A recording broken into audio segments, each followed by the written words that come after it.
This is a story about pioneers. There's going to be no way that there's not an id chapter when they get around to writing the history of interactive entertainment. Every title that they release becomes a reference standard for the industry. Demon killing.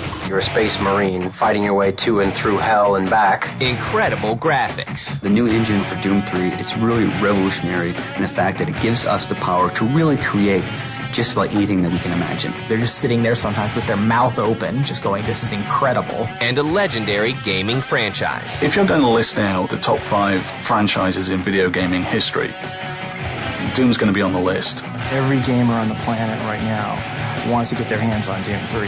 This is the history of Doom.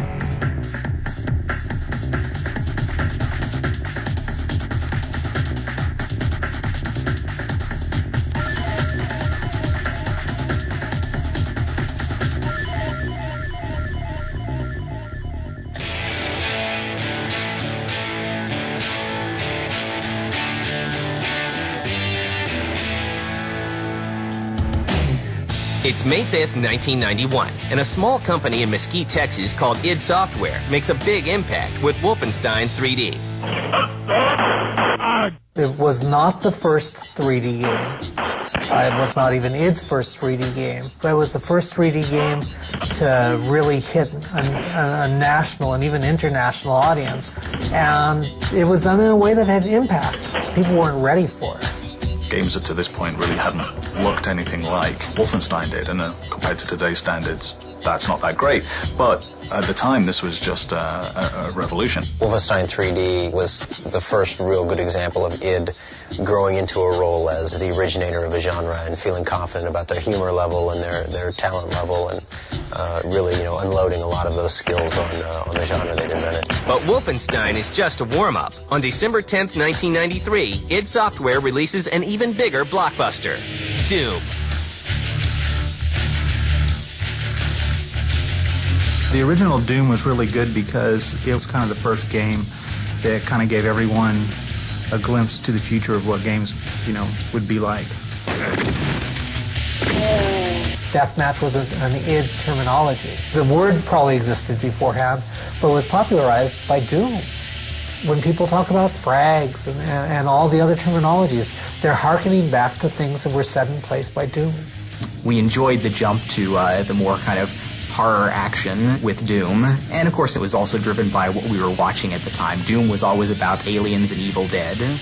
There is no real way, to my knowledge, to estimate how many people have downloaded and played Doom Shareware. I think you could make a very, very good argument that Doom was probably the most played computer game of all time, just because of all the people who downloaded it for free.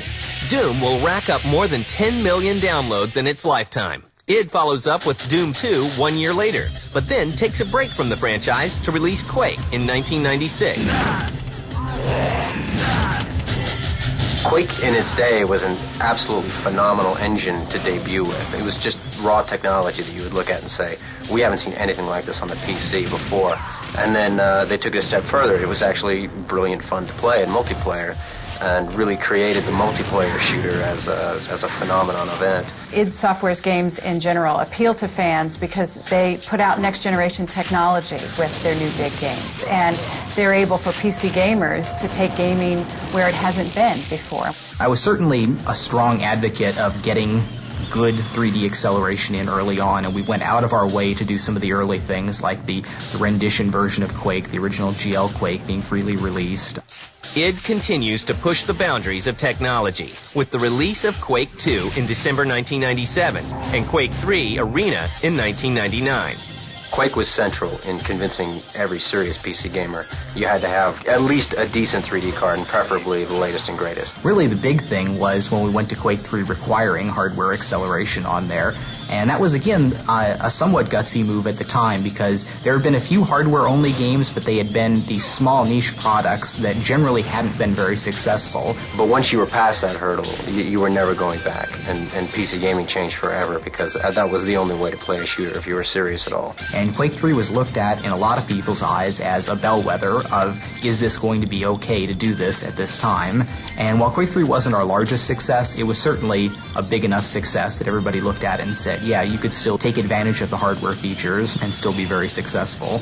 Every title that they release becomes a reference standard for the industry. It raises the bar once again. id Software is ready to start its next game, but the small developer must first face its inner demons.